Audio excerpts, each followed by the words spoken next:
Hello दोस्तों, welcome to Anab institute. इस video में हम बात करने वाले हैं प्रायद्वीपीय पठार की नदियों के बारे में। इसके पहले मैंने आपको ब्रह्मपुत्र नदी तंत्र पढ़ाया था, उसके बाद गंगा नदी तंत्र, उसके बाद ब्रह्मपुत्र नदी तंत्र। और आज हम बात करने जा रहे हैं प्रायद्वीपीय भारत की नदियों के बारे में। नर्मदा नदी है, ब्रह्मपुत्र तो आपको पढ़ा चुका हूँ मैं। नर्मदा है, तापी नदी है, स्वर्णरेखा नदी है, गोदावरी है, कावेरी है। इन सारी नदियों के बारे में ये कुछ चैप्टर्स हैं जो हम पहले ही पढ़ चुके हैं। इसके बाद हमने 150 प्लस क्वेश्चन भी किए थे। और प्रायद्वीपीय पठार की नदियों को ख़त्म होने के बाद, मतलब जैसे ही नदियाँ सारी पढ़ा दूंगा मैं आपको, उसके बाद मैं आपको पढ़ाऊँगा, क्वेश्चन आंसर करवा दूंगा 150 प्लस। ओके, तो ये आपने वीडियो इसके पहले वाली देखी नहीं है तो आप उनका थोड़ा सा ध्यान रखिए, वीडियो को देख लीजिएगा पहले, ठीक है। देखिए ये मैप है, मैं थोड़ा सा जूम कर देता हूँ इसको, वैसे जूम की ज़रूरत तो है नहीं। ये इंडिया का मैप है, तो आपको अच्छे से दिख रहा है। ये जो नदी है ये है स्वर्णरेखा नदी, है ना। विंध्याचल पर्वत जो है उसके पास से निकलती है माही नदी, जो कर्क रेखा को 2 बार काटती है। ये वाली नदी जो है वो आप देख रहे हैं ना, ऐसे जाती है ये और 2 बार काट के वापस आती है ना।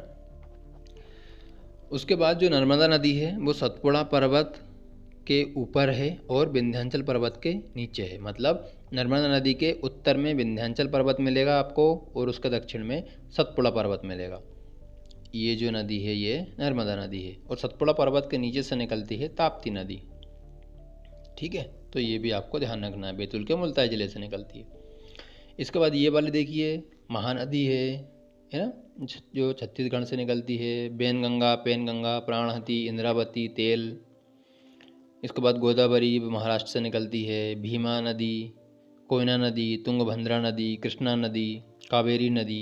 इन सारी नदियों की हम डिटेल में बात करने वाले हैं। आप मैप को थोड़ा सा और अच्छे से देख लीजिएगा, जिससे आपकी अंडरस्टैंडिंग काफ़ी अच्छी हो जाए। मैं आपको बीच बीच में मैप भी बताते जाऊँगा। अब हम स्टार्ट करते हैं प्रायद्वीपीय भारत में पाई जाने वाली नदियों के बारे में। प्रायद्वीपीय भारत की नदियाँ, हिमालय से निकलने वाली नदियाँ तथा प्रायद्वीपीय भारत की नदियों में अंतर। मतलब इन दोनों नदियों में क्या अंतर है, जो हिमालय से निकलती हैं और जो प्रायद्वीपीय भारत से निकलती हैं। सबसे बड़े अपन अंतर की बात करें तो देखिए, प्रायद्वीपीय भारत पठार की जो नदियाँ हैं वो बहुत ज़्यादा प्राचीन है, मतलब काफ़ी पुरानी है। जबकि हिमालय की नदियाँ नवीन हैं, मतलब हिमालय की नदियाँ जो हैं वो नई हैं। हिमालय की नदियाँ अपनी युवावस्था में हैं, वो नई हैं तो युवा ही होंगी। और ये नदियाँ अभी अभी अपनी घाटी को गहरा कर रही हैं। कोई नदी जब निकलती है तो अपनी घाटी को जब तक गहरा करती है जब तक कि वो समुद्र तल तक ना पहुँच जाए, है ना। और जो प्रायद्वीपीय भारत पठार की जो नदियाँ हैं वो अपनी प्रौढ़ावस्था में, मतलब वो अपना ऐसा काम कर चुकी हैं, वो अपनी जो घाटी या गार्ज है उसको गहरा अब नहीं कर रही हैं। नेक्स्ट देखते हैं।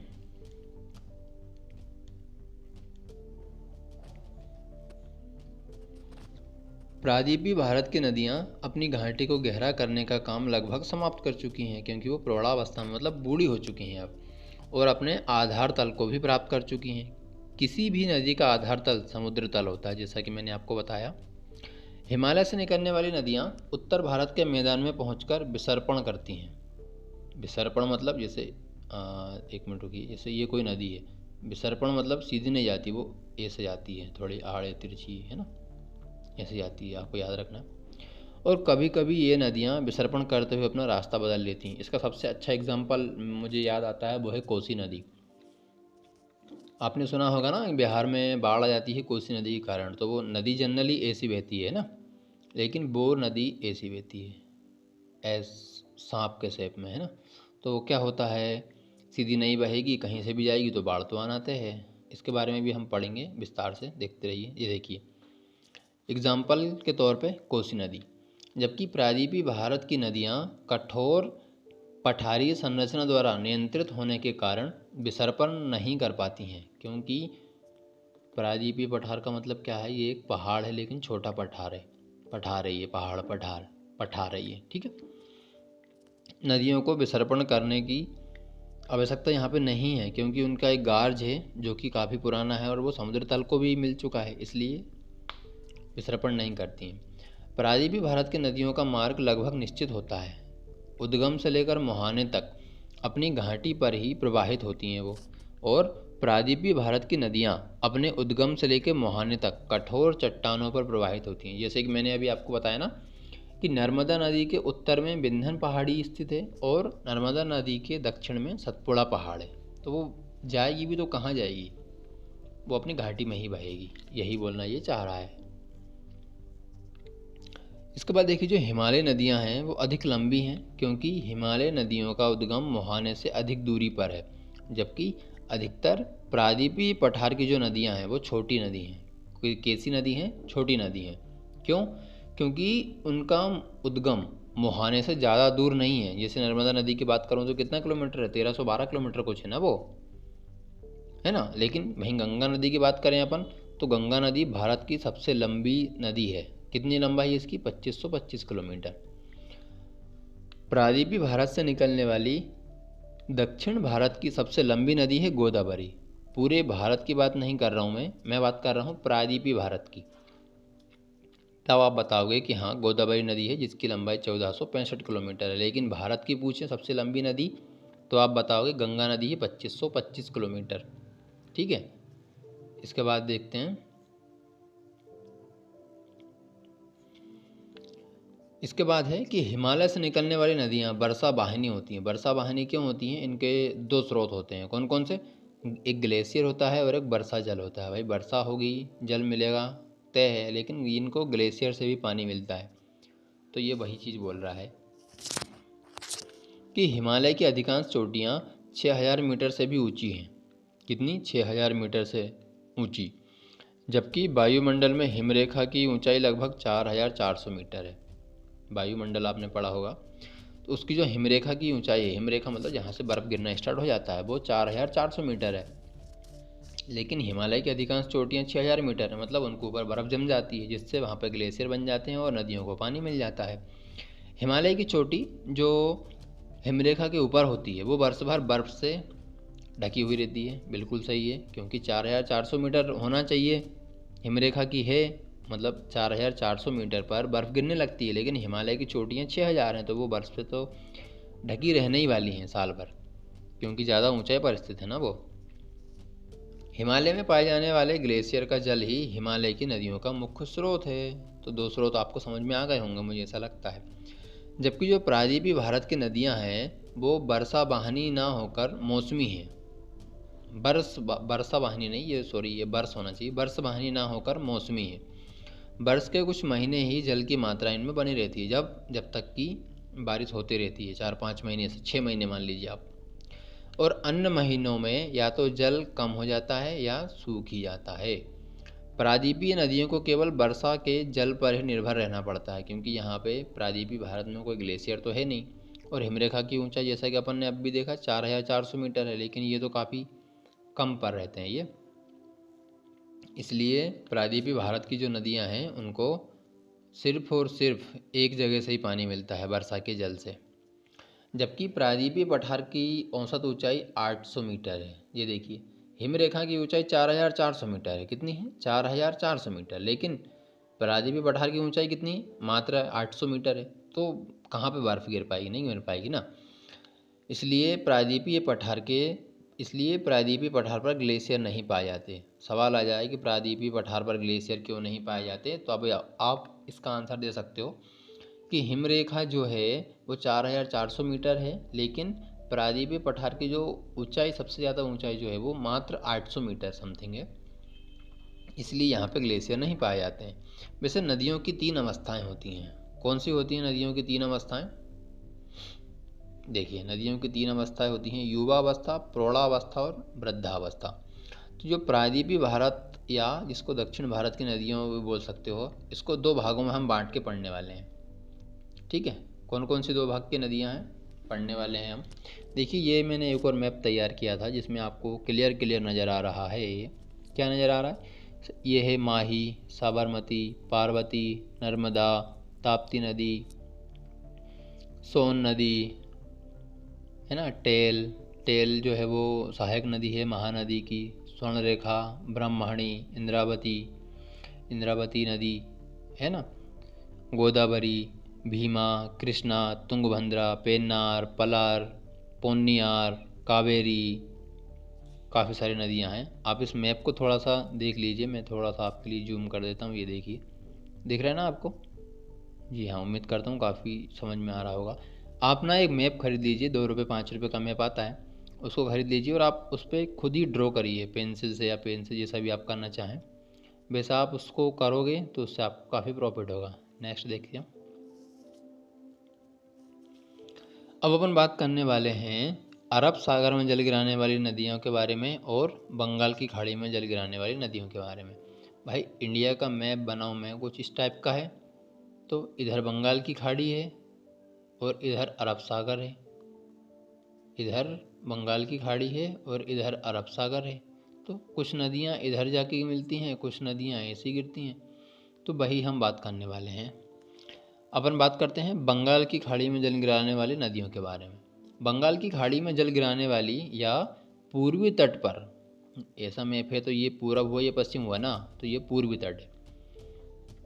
पूर्वी तट पर प्रवाहित होने वाली दक्षिण भारत की नदियों का उत्तर से दक्षिण क्रम कुछ इस प्रकार है। उत्तर से दक्षिण मतलब नीचे आते हुए। तो सबसे पहले कौन सी पड़ेगी?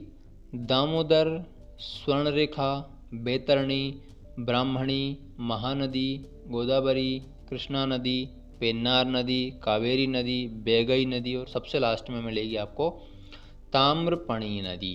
ताम्रपाणी नदी, ठीक है, याद रखना है आपको। देखते हैं अब अपन इनके बारे में सब डिटेल किससे पढ़ने वाले हैं, सभी नदियों के बारे में।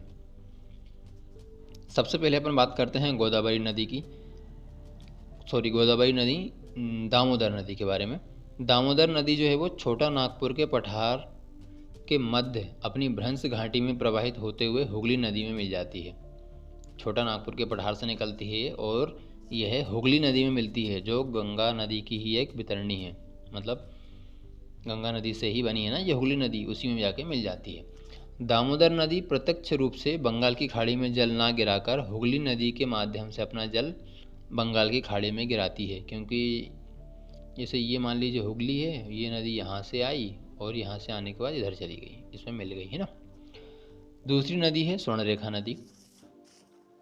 स्वर्णरेखा नदी झारखंड की राजधानी रांची के समीप से निकलती है ये। और रांची शहर किस नदी के तट पर है, तब आप बताओगे स्वर्णरेखा नदी के तट पर है। ओके, इसमें झारखंड, उड़ीसा और पश्चिम बंगाल 3 राज्यों से होकर प्रवाहित होती है और लास्ट में उड़ीसा के तट पर अपना मुहाना बनाती है, मतलब अरब सागर में जाके मिल जाती है। स्वर्णरेखा नदी के बारे में आपको ध्यान रखना है कि छोटा नागपुर का पठार एक औद्योगिक क्षेत्र है, आपको पता ही होगा। इसलिए औद्योगिक इकाइयों से निकलने वाले अपशिष्ट पदार्थ स्वर्णरेखा नदी में उसको गिरा दिया जाता है, जिसके कारण स्वर्णरेखा नदी जो है वो बहुत ज़्यादा गंदी हो गई है, प्रदूषित हो गई है। इसके प्रदूषण के कारण इसी नदी में जलीय जीव जंतु नहीं पाए जाते, इतनी ज़्यादा गंदी हो गई है। टाटा जमशेदपुर है, टाटा नगर है, तो यहाँ से इतना ज़्यादा गंदा पानी निकलता है, जैविक पदार्थ निकलता है, तो उसके कारण इस नदी को जैविक मरुस्थल भी कहने लगे। इसमें कोई भी जीव नहीं पाया जाता, मछली या कीड़े या कुछ भी, कछुए वगैरह कुछ नहीं पाए जाते यहाँ पे। झारखंड का एक प्रमुख शहर है जमशेदपुर, जो कि स्वर्णरेखा नदी के तट पर ही है। तो स्वर्णरेखा नदी के तट पर जमशेदपुर भी है और रांची भी है, आपको दोनों के बारे में याद रखना है। थर्ड जो नदी है हमारी वो है बैतरणी नदी। कौन सी है? बैतरणी नदी। बैतरणी नदी कहाँ से निकलती है? उड़ीसा के क्योंझार पठार से निकलती है। कहाँ से? उड़ीसा के क्योंझार पठार से। और उड़ीसा के तट पर ही अपना जल गिराती है, मतलब उड़ीसा से निकलती है और उड़ीसा में ही आपका बंगाल की खाड़ी में जाके गिर जाती है। ओके, देखिए चौथे नंबर पे है ब्राह्मणी नदी। ब्राह्मणी नदी कहाँ से निकलती है? रांची के समीप से निकलती है, मतलब झारखंड से निकलती है ये, और उड़ीसा के तट पर अपना मुहाना बनाती है। उड़ीसा, झारखंड से निकली, उड़ीसा में गई और आपका बंगाल की खाड़ी में जाके गिर गई। और जो ये छोटा नागपुर का पठार है वो 3 नदियाँ कौन कौन सी? दामोदर नदी, स्वर्णरेखा नदी और ब्राह्मणी नदी, 3 नदी निकलती हैं यहाँ से छोटा नागपुर के पठार से। लेकिन जो बैतरणी नदी है वो छोटा नागपुर के पठार से नहीं निकलती, वो क्योंझार पठार से निकलती है। वैसे तो छोटा नागपुर के पठार के अंतर्गत ही है ये क्योंझार पठार, पर फिर भी आपसे स्पेसिफिक पूछ लिया जाए कि बैतरणी नदी जो है वो कहाँ से निकलती है, तो आप बताओगे क्योंझार पठार से निकलती है। ठीक है, छोटी छोटी चीज़ें हैं पर आपको याद रखना बहुत ज़्यादा ज़रूरी है। और आप जब तक मैप की प्रैक्टिस नहीं करोगे, पढ़ने से कोई मतलब नहीं है, मैं आपको पहले ही बता देता हूँ। यमुना नदी प्रायद्वीपीय भारत की सबसे लंबी नदी गोदावरी नदी से छोटी है। ठीक है। यमुना नदी की लंबाई कितनी है? 1385 किलोमीटर, 1385 किलोमीटर। बात करते हैं अपन महानदी की। महानदी जो है वो छत्तीसगढ़ के दंडकारण्य पठार से निकलती है। इंपॉर्टेंट है, कहाँ से? दंडकारण्य पठार छत्तीसगढ़ से निकलती है महानदी, और उड़ीसा के कटक शहर के पास अपना डेल्टा बनाती है। भारत में जो चावल रिसर्च सेंटर है, राइस रिसर्च सेंटर, वो कहाँ पे है? कटक में है। वो भी क्यों? क्योंकि यहाँ पे चावल काफ़ी अच्छी मात्रा में होता है। छत्तीसगढ़ में महानदी की घाटी को छत्तीसगढ़ बेसिन भी कहते हैं। छत्तीसगढ़ बेसिन जो है वो धान उत्पादन के लिए प्रसिद्ध है, इसीलिए छत्तीसगढ़ बेसिन को या महानदी महानदी की जो घाटी है उसको धान का कटोरा भी कहते हैं। क्या कहते हैं? धान का कटोरा। याद रखना है आपको, इस बात को भूलना नहीं है। देखिए मैप मैंने फिर से लगा दिया। मैं बात कर रहा था किसकी? महानदी की, जो यहाँ से निकलती है, ठीक है ना, यहाँ से बहती है। ये आपको स्वर्ण रेखा दिख रही है। आप थोड़ा सा मैप को देखिएगा, आपको सारी की सारी चीज़ें याद हो जाएंगी। जब तक आप मैप की प्रैक्टिस नहीं करने वाले तब तक चीज़ें आपको याद नहीं होने वाली हैं। आपको ध्यान रखना है, मैप की प्रैक्टिस इज़ मस्ट। यदि आपको ज्योग्राफी को समझना है तो आपको मैप की प्रैक्टिस तो करनी ही करनी होगी। मैप की प्रैक्टिस जब आप करते हो ना तो आपको चीज़ें याद रहती हैं। जैसे मैं बात करता हूँ सतपुड़ा पहाड़ कहाँ है, तो आप जैसी आँख बंद करोगे आपको पता चल जाएगा। सतपुड़ा पहाड़ के ऊपर से कौन सी नदी जाती है? नर्मदा नदी जाती है। सतपुड़ा पहाड़ के नीचे से कौन सी नदी जाती है? ताप्ती नदी जाती है। नर्मदा नदी के ऊपर क्या पड़ता है? तो आप बताओगे विंध्याचल पर्वत पड़ता है। माही नदी कहाँ से निकली है? कर्क रेखा को कौन सी नदी 2 बार काटती है ना? बेनगंगा कहाँ से निकली? पेनगंगा कहाँ से निकली? इंद्रावती, गोदावरी, कृष्णा। तो ये सारी की सारी चीज़ें आपको याद होंगी कब? जब आप खुद मैप की प्रैक्टिस करोगे। ओके, मैं आगे बढ़ता हूँ। देखिए अब अपन बात करते हैं गोदावरी नदी की। गोदावरी नदी दक्षिण भारत की सबसे लंबी व भारत की दूसरी सबसे लंबी नदी है। इसकी लंबाई लगभग 1465 किलोमीटर है। कितनी? 1465। गोदावरी नदी को दक्षिणी गंगा या बृहद गंगा मतलब बूढ़ी गंगा के नाम से जाना जाता है।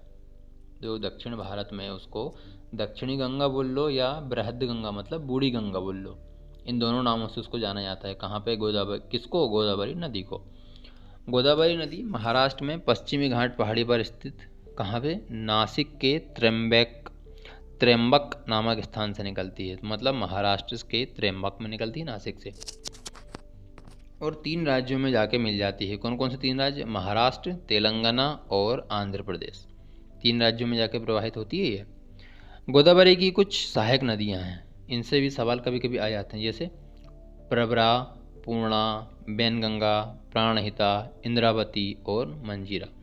ये 4-5 कुछ नदियाँ हैं जो भी आपको ध्यान रखना है। प्रवरा, पूर्णा, बैनगंगा, प्राणहिता, इंद्रावती और मंजीरा नदी, जो कि गोदावरी नदी की सहायक नदियाँ हैं।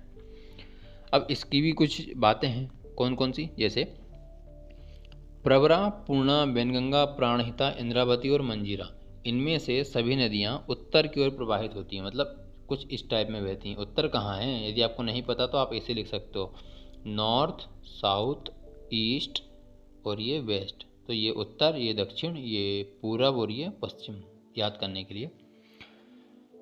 जबकि जो मंजीरा नदी दक्षिण की ओर से प्रवाहित होकर गोदावरी नदी में मिलती है। तो ये बोलना ये चाह रहा है कि जो प्रवरा, पूर्णा, बैनगंगा, प्राणहिता और इंद्रावती नदी जो हैं, ये सभी के सभी नदियाँ उत्तर की ओर प्रवाहित होती हैं, उत्तर की ओर बहती हैं। लेकिन जो मंजीरा नदी है वो दक्षिण की ओर बहती है और गोदावरी नदी में आके मिल जाती है।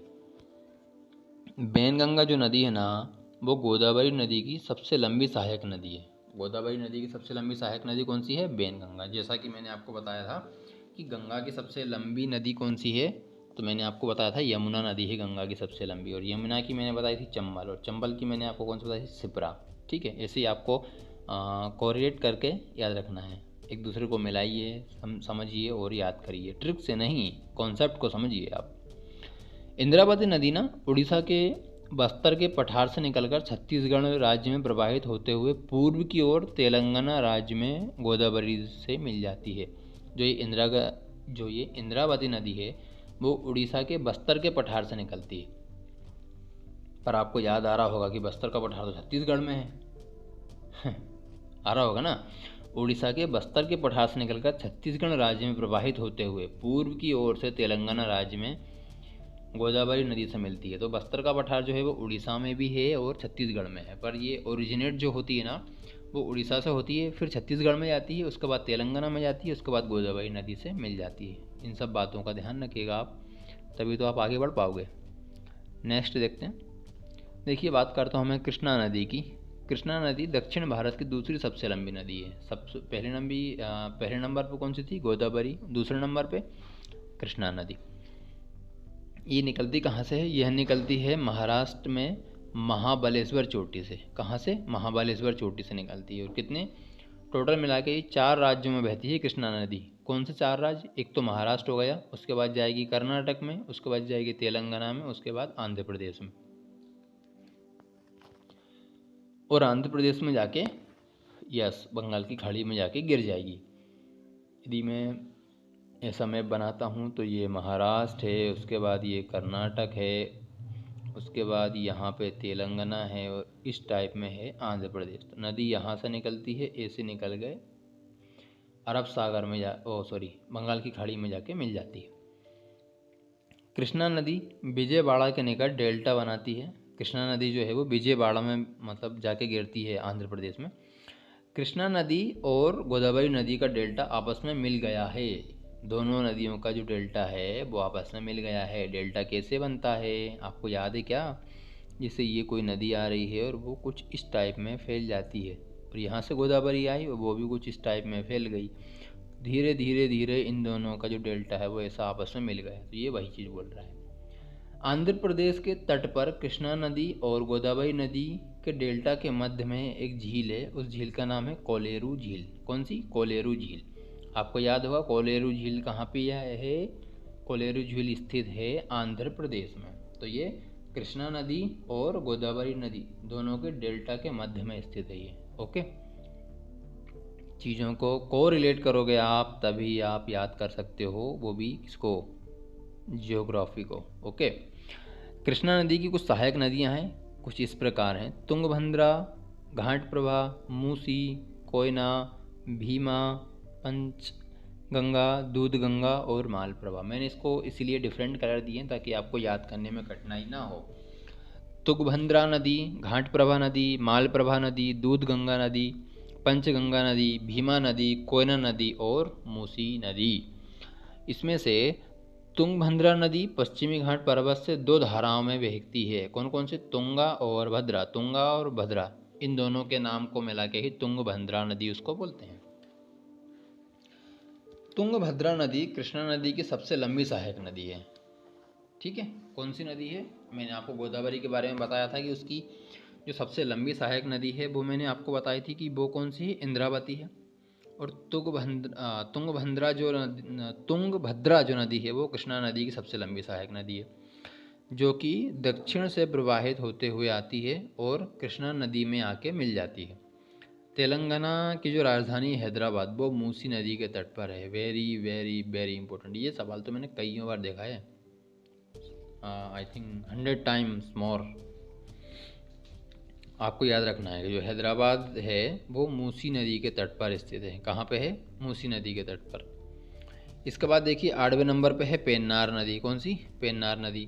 पेन्नार नदी ना कृष्णा नदी और कावेरी नदी के मध्य में प्रवाहित होती है। मध्य में मतलब कैसे? जैसे ये बह रही कृष्णा नदी, ये यहाँ से ऐसे निकल के जाती है गोदावरी, तो ये बीच में जो नदी जाती है वो है पेन्नार नदी। कौन सी है? पेन्नार नदी। ओके, पेन्नार नदी आंध्र प्रदेश में प्रवाहित होने वाली एक महत्वपूर्ण नदी है। मतलब आंध्र प्रदेश के लिए बहुत ज़्यादा इंपॉर्टेंट नदी है, जैसे मध्य प्रदेश के लिए नर्मदा, गुजरात के लिए नर्मदा, उसी टाइप में। पेन्नार नदी कर्नाटक में कोलार नामक स्थान से निकलती है।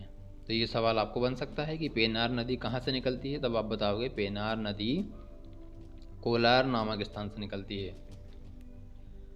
ओके, और आंध्र प्रदेश में अपना मोहना बनाती है। कोलार, वैसे आपको कोलार से कुछ याद आया? यहाँ पे सोना, हीरा, चांदी, इन सब के भंडार मिले थे कोलार हट्टी खानों में। मैंने आपको बताया था जब मैंने आपको चट्टान पढ़ाई थी। ओके, इसके बाद अपन बात करते हैं कावेरी नदी की। लास्ट नदी है ये यहाँ की, नहीं लास्ट, इसके बाद एक और है कावेरी नदी। कावेरी नदी कर्नाटक में पश्चिमी घाट पर्वत के पुष्पगिरी या ब्रह्मगिरी पहाड़ी से निकलती है। तो कहाँ से निकलती है कावेरी नदी? कावेरी नदी निकलती है कर्नाटक में ब्रह्मगिरी पहाड़ी से, ठीक है, जो कि 2 राज्यों में बहती है, कर्नाटक में और तमिलनाडु में। और इन दोनों में हमेशा विवाद ही बना रहता है पानी को लेके कि ये पानी कम छोड़ते हैं, ऐसा वैसा, है ना, समझ रहे हैं आप यदि करंट अफेयर्स फॉलो करते हैं तो आप जानते होंगे। जैसा कि मैंने भी स्टार्ट कर दिया करंट अफेयर्स पढ़ाना। यदि आपने करंट अफेयर्स को नहीं पढ़ा है तो आप मेरे यूट्यूब चैनल पे आइए, उसमें प्लेलिस्ट में जाइए, वहाँ पे वीकली करंट अफेयर्स नाम से एक प्लेलिस्ट बनी हुई है, जिसमें आपको अगस्त से स्टार्ट किया है मैंने। अगस्त, सितंबर, अक्टूबर, नवंबर, इन सब के करंट अफेयर्स प्रोवाइड किए गए हैं, ठीक है। कावेरी नदी को दक्षिण भारत की गंगा कहते हैं, दक्षिण भारत की गंगा। इसके पहले अपन ने एक और गंगा पढ़ी थी, बूढ़ी गंगा या बृहद गंगा, वो पढ़ी थी अपन ने गोदावरी को, ठीक है। कावेरी नदी की घाटी धान उत्पादन के लिए प्रसिद्ध है, इसलिए कावेरी नदी घाटी को दक्षिण भारत के धान का कटोरा बोलते हैं। क्या बोलते हैं? Rice ball of south India. किसको? कावेरी नदी को। कावेरी नदी का जलग्रहण क्षेत्र 4 राज्यों, कौन कौन से? तमिलनाडु, कर्नाटक, केरल और आंध्र प्रदेश, इनमें है। देखिए, जलग्रहण क्षेत्र एक अलग चीज़ है और कहाँ कहाँ से बहती है वो अलग चीज़ है। बहती तो मेनली ये कर्नाटक और तमिलनाडु से है, लेकिन इसका जलग्रहण क्षेत्र 4 राज्यों में है, कर्नाटक, केरल, तमिलनाडु और आंध्र प्रदेश, ठीक है। मैं जब आपको स्टैटिक जीके में नदियाँ पढ़ाऊँगा तो आपको सारी चीज़ें क्रिस्टल क्लियर हो जाएंगी, ओके। कावेरी नदी की भी कुछ सहायक नदियाँ हैं जो कि हैं इस प्रकार: सिमसा, अर्कावती, लोकपावनी, लक्ष्मण तीर्थ, भवानी, हेमवती, काबिनी और अमरावती। सिमसा, अर्कावती, हेमवती, अमरावती, काबिनी, भवानी, लक्ष्मण तीर्थ और लोकपावनी, ये सारी की सारी नदियां हैं जो कावेरी नदी की सहायक नदियां हैं। टोटल मिला के कितनी हो गई हैं? 8 नदी हैं, ठीक है, ओके। जहाँ दक्षिण भारत की अधिकांश नदियाँ मौसमी हैं, तो इन नदियों में केवल दक्षिण या पश्चिमी मानसून काल में ही जल की मात्रा बनी रहती है। वहीं कावेरी नदी एकमात्र ऐसी नदी है, कावेरी नदी एकमात्र ऐसी नदी है जिसमें जल की मात्रा वर्ष भर बनी रहती है। अब आपका क्वेश्चन ये होना चाहिए कि वैसे तो दक्षिण भारत की जितनी भी नदियाँ हैं वो वर्षा पर निर्भर करती हैं। भाई, जब बारिश होगी तो नदियाँ फुल हो जाती हैं, वरना या तो सूख जाती हैं या उनमें पानी का जो लेवल है वो कम हो जाएगा। लेकिन कावेरी नदी भी एकमात्र ऐसी नदी है जो जल की मात्रा इसमें साल भर बनी रहती है। तो उसका रीज़न क्या है वो बता देता हूँ मैं आपको। कावेरी नदी वर्षा वाहिनी है, जबकि कावेरी नदी के जल के 2 स्रोत हैं, कौन कौन से? ऊपरी जलग्रहण क्षेत्र में दक्षिणी पश्चिमी मानसून से और कोरोमंडल तट पर उत्तर पूर्वी मानसून से। मतलब देखिए, जैसे वर्षा स्टार्ट होती है केरल से स्टार्ट होती है, तब जैसी वर्षा स्टार्ट हुई जून में और उसको पानी मिलना शुरू हो गया कावेरी नदी को, ठीक है। और उसके बाद जब जो कोरोमंडल तट है जो कि तमिलनाडु में है, वहाँ से बारिश कैसे होती है? उत्तर पूर्वी मानसून से होती है, जो कि बंगाल की खाड़ी से अपना जल को ग्रहण करती है और कोरोमंडल तट पर वर्षा करती है। तो वहाँ पे जाके कावेरी नदी को और पानी मिलता है, इसलिए उसके 2 स्रोत हो गए, दक्षिणी पश्चिमी मानसून से और उत्तर पूर्वी मानसून। दोनों मानसूनों से कावेरी नदी को जल मिलता है, इसलिए ये वर्ष भर अच्छे पानी, मतलब इसमें पानी की मात्रा ठीक ठाक रहती है, कोई प्रॉब्लम नहीं आती, इसलिए तो लड़ाई रहती है। संपूर्ण दक्षिण भारत में शीतकाल में पूर्वी घाट के कोरोमंडल तट पर ही वर्षा होती रहती है। तमिलनाडु के कोरोमंडल तट पर शीतकाल में होने वाली वर्षा उत्तर पूर्व मानसून से होती है, ठीक है। उत्तर पूर्वी मानसून बंगाल की खाड़ी से उठकर आता है, इसलिए इसमें नमी की पर्याप्त मात्रा रहती है। ये वही चीज़ लिखी जो मैंने आपको बताया कि अब उत्तर पूर्वी मानसून आता है तो कहाँ से आता है वो? पहले तो चेरापूंजी में लपक के वर्षा होती है। यहाँ पे भारत में ही क्या, पूरे वर्ल्ड में सबसे ज़्यादा वर्षा होती है चेरापूंजी में, असम में, वो सॉरी असम बोला, मेघालय में, है ना। उसके बाद वही हवा आती है, बढ़ती है आगे और बंगाल की खाड़ी में आती है। बंगाल की खाड़ी में आते ही उसमें क्या होता है, जो जलवाष्प हैं उसके द्वारा वो समुद्र का जल ग्रहण कर लेती है और तमिलनाडु के कोरोमंडल तट पे आके वर्षा कर देती है। लेकिन बात एक और है, क्या बात है वो?